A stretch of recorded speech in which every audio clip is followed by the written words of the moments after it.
Islam comes from the word salam, which means peace. So it's important for us to spread peace. And to me, it makes me find peace within myself, because if you do understand the culture and the actual religion, then it is something that you can learn from. Islam means to me peace and happiness. Mae'n gweud I trin pobl eraill fel chi'n trin ei hun.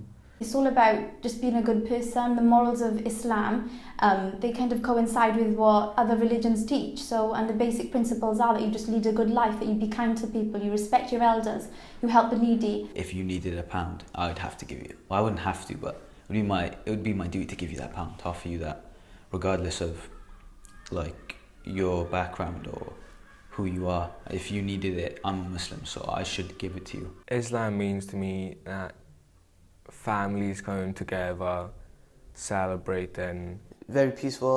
Islam is actually peace, like it's such a peaceful religion. So what people say, and it's just really wrong, and it really does hurt a lot.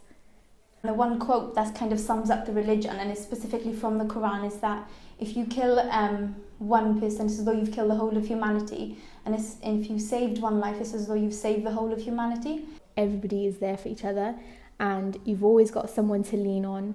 There's like, it doesn't matter, like nobody cares about your background, who your parents are, anything. Like whenever you need somebody, there's always somebody to talk to. There's always someone to give you advice.